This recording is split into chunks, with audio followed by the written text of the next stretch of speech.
Good morning, everybody. The auditorium creates a kind of a distance between you and us, and that's not kind of the spirit of Oroville. So I'm trying to find a way to bridge that. Came with an invocation, actually. I always like to begin with Sri Aurobindo. So in Savitri, in Book 1, The Secret Knowledge, he speaks about the earth goddess. The earth goddess toils across the sands of time. A being is in her, whom she hopes to know. A word speaks to her heart she cannot hear. A fate compels, whose form she cannot see. It's hard to make a selection because everything he says is so beautiful. My sense is that we in Oroville are representatives of the earth goddess, the earth mother, Prakriti. She has a very, very important place in the research that Sri Aurobindo and Mother have launched, which is a research into self-finding that leads to a life divine upon earth. In a sense, what they're asking us is impossible because it's never been done before. There are no known pathways towards this. All yogas, all spiritual quests have been to step back, to step behind, to step above, and basically abandon our Earth Mother, our bodies, our lives. Sri Aurobindo reverses that. So who is Sri Aurobindo? What is the research he's asking us to do? Here is the earth goddess. Passionate she prays to invisible forms of gods, soliciting from dumb fate and toiling time what most she needs, what most exceeds her scope. A mind unvisited by illusion's gleams, a will expressive of soul's deity, a strength not forced to stumble by its speed, a joy that drags not sorrow as its shade. For these she yearns and feels them destined hers. Heaven's privilege she claims as her own right. Just is her claim. The all-witnessing gods approve. The mind, the will, the strength, the joy, all of these are part of our research. All of these are what we are trying to awaken in our consciousness. The field that we come to work upon is ourselves, because the measure in which we can transmute our nature is the measure in which we contribute what is needed to the world. Yes, this is a collective yoga, but the field of work begins with ourselves. So the research that we have to do as Aurovillians, the new education that Mother and Sri Aurobindo have launched, Mother says we are not here to do what others do. We are here to do what others cannot do because they do not know that it can be done. We have to open the way to the future, to children who belong to the future. And then she makes a sentence which is very interesting. Anything else is not worth the trouble and is not worthy of Sri Aurobindo's help. In the 60s, when they were preparing to bring a little bit more to the front ideas that Sri Aurobindo has offered to the world, something was being prepared about the history, and Sri Aurobindo was being presented as a culmination. And Mother said, no, no, no. He doesn't belong to history. He is the future marching towards its realization. She says, Sri Aurobindo has come on earth not to bring a teaching or a creed in competition with previous creeds or teachings, but to show the way to overpass the past and to open concretely the route towards an imminent and inevitable future. Sri Aurobindo does not belong to the past nor to history. Sri Aurobindo is the future. So if we are trying to look for Sri Aurobindo's action, we have to have our eye turned towards the future. This is the experiment of Auroville. This is the work that we are trying to do as a collectivity. One of the last messages that Mother gave to Auroville, or actually the very last, she said Auroville has been created for the karma yoga as taught by Sri Aurobindo. Everybody in Auroville must take up a work and do it as a yoga. So we have to ask ourselves the question, how can we work as if it is our own self-development, which is what yoga is about? Yoga is practical psychology. So how do we work with that, is the question. Is there something that we can look to that can help us? Sri Aurobindo gives a lot of importance to one moment in human historical development, which is the age, the most anterior age of Indian spiritual action, and that is the age, the original Vedanta, the Veda and the Upanishad. What was the Upanishadic quest? They started out with a question, is there something, if we know that, we know everything there is to be known? Kasmin vignyate sarvam idam vignatam? And the answer was, and that was the quest which the teachers encouraged the students to follow, that you are that. Swami Vivekananda says that the best education is to tell a child, you are a soul. You have instruments which you must refine, the mind, the life, the body. Those are your instruments, but you are a soul. If we approach every child with this idea that whatever the outer personality, circumstances, conditions, whatever we encounter, behind there is a being free, vast, that knows the steps to be taken. The education of the future is to somehow step into a space where even if we follow methodologies and contents and syllabi or whatever, our aim is to somehow not give absolute importance to the mechanical methods, but to create conditions where this inmost being steps forward. Now, there are many doors to this inmost being. There is first the mind, and the power of the mind, the human consciousness. It is argued that when the young gods were giving birth to the life forms of the earth, finally when the human form was created, the gods said, yes, this form is good enough. So there is something about the constitution and the form of human consciousness that makes it capable of self-transcendence, that makes it capable of manifesting everything that came before, but not as itself, but as something that can transcend itself. So we have the possibility of creating within ourselves and in a collective human setting a new consciousness. So the education that Auroville needs to awaken is a new type of education. It is not a repetition of old paths. It is a creating of something new.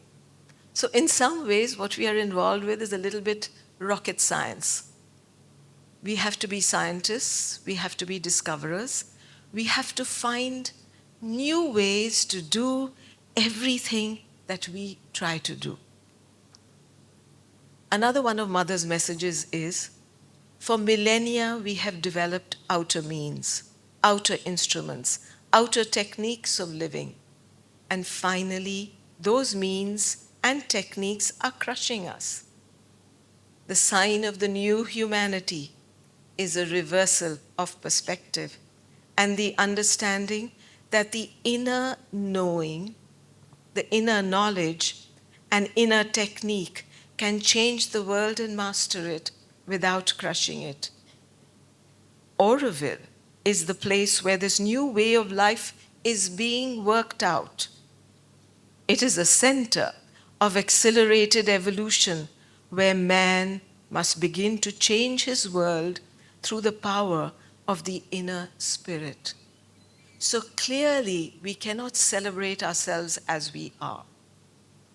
We have to enter each of us individually, and if we can do it individually, it happens collectively. This is not a place for activism. This is a place for self-finding. This is a place for self-evolution, accelerated self-evolution. And it's a fraternity of collaboration. And another thing Mother says, all those who participate in the experiment should be absolutely convinced that the highest consciousness is the best judge of the most material things. It is the highest consciousness which sees most clearly and most truly what the need of the most material things must be. With that, a new form of government, a new form of living, a new form of doing can be evolved.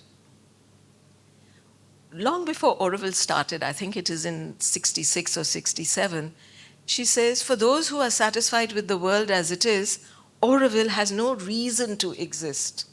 The raison d'etre of Auroville is to be highly dissatisfied. And what should we be dissatisfied with? Because the world is a function of our consciousness. We have to be dissatisfied with ourselves, our own state of consciousness. And Mother says, if you're busy with your own self-development, then you have no time to look at the world. The world truly is a function of our consciousness. I'm supposed to speak only half an hour, and I want to leave you space for questions. I wanted to say two things. Sri Aurobindo and Mother have no doubt that what they've asked us to do is very difficult. In one of his letters, Sri Aurobindo says that other spiritual disciplines can be practiced as a creed, as a kind of a moral, ethical program. And that's good. But in this yoga, it's not good enough to be ethically developed. It's not good enough to have a practice. The only thing that works is the change of consciousness. And Sri Aurobindo says repeatedly, my yoga will show results when the outer nature changes. So we who are working with young people are supposed to be working with ourselves and changing ourselves. Because what are the methods of a teacher? The best you can do is make a suggestion. If you embody what you're suggesting, you can create a sort of an influence. But the best is example. So if we are not examples of what we are saying, if our life doesn't demonstrate a little bit of this inner truth, then we are not actually doing what we are supposed to do. In Indian thought, the word teacher in English is a little bit of a portmanteau word. It can mean many things. But in Indian thought, we have a differentiation. If you're someone you know your subject well, you're a Pandit. And you can teach that subject because you know it, you have the information about it. But a Pandit has never been given a very high status in Indian spiritual thought. A little bit more developed, you're an Acharya. You show the path to be walked upon. Achar is the path. But the greatest teacher is the Guru. I'm not saying we have reached there, but that's the aspiration. The Guru removes the darkness. The Guru shows you the light and shows you the path to follow it. In 1963, you know that in the ashram during the darshan days, when Sri Aurobindo was there, he was choosing, and when Sri Aurobindo left his body, Mother would do that. On the 4 darshan days, there would be a darshan message. This is the message Mother issued. It's a letter of Sri Aurobindo in 1963. The boon that we have asked from the Supreme is the greatest that the earth can ask from the highest. The change that is most difficult to realize, the most exacting in its conditions, it is nothing less than the descent of the supreme truth and power into matter, the supramental established in the material plane, and the consciousness, I'll read that again. The supramental established in the material plane and consciousness and the material world, and an integral transformation down to the very principle of matter. Only a supreme grace can effect this miracle. Auroville is a creation of the supreme grace. She launched Auroville not because she thought humanity was ready, but because she thought that a possibility was there. One of her remarks is, what is needed is a piece of earth and something to be tried. So we, the psychological element, and the physical earth itself represent that aspiration towards something else. How do we know that what we are doing is a process of yoga? Karma yoga, Mother said. It's not having a practice, going and meditating every day. Well, that's useful. It's good to meditate. But ideally, the meditation should seize upon you at every moment. One has to learn to be alone with the infinite and the absolute in the midst of all circumstances. Sri Krishna tells Arjuna that the only way you can be a true warrior is to embody that consciousness in the moment. And Arjuna is being asked to do a really ghoram kartavyam. How is he going to do it in the consciousness of yoga? What is this yoga that demands that you go inside and act from a space where you only are the nimitta matram, the instrument of the moment, but you're actually a channel of something else? That is what we who are working with young people should try to embody. Somebody asked the mother, what does it mean to be in the yoga? It was Udar. And she says at every moment you should be in that consciousness. But I have something which I find really delightful. She calls it the prayer of the body.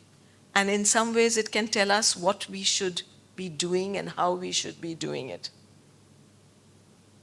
She's invoking the Supreme. Be in my head and in my understanding. Be in my eyes and in my looking. So there is a way of looking with your eyes when you look, and there is a way of looking with your eyes when something that is above, behind, within looks. Be in my tongue and in my speaking. Be in my ears and in my hearing. Be in my nose and in my breathing. Be in my mouth and in my eating. Be in my hands and in my working. Be in my feet and in my walking. Be in my play and in my growing. Be in my body and in my living. Be in my sleep and in my dreaming. Be in my awakening and in my doing. Be in my mind and in my willing. Be in my heart and in my feeling. Be in my action and in my striving. Be with me in everything, at all times and everywhere. This is Mother's prayer. But this should be our prayer, that every moment there is something that is the truth of us, that is with us consciously at every moment. If we were to do that, Mother says that Auroville can be magical. It is magical. You know that flower that blooms in the forests of Auroville, which she has called miracle? She calls it the air of Auroville. All here is miracle and can, by miracle, change. In this invocation of the next 3 days, let's try to remind ourselves that we are so lucky to be here. The world is not in a happy state. Not many people have hope. Not many people see a good future. But we have the grace to see what Mother and Sri Aurobindo have invoked, that is a life divine, here in this body upon earth. Thank you.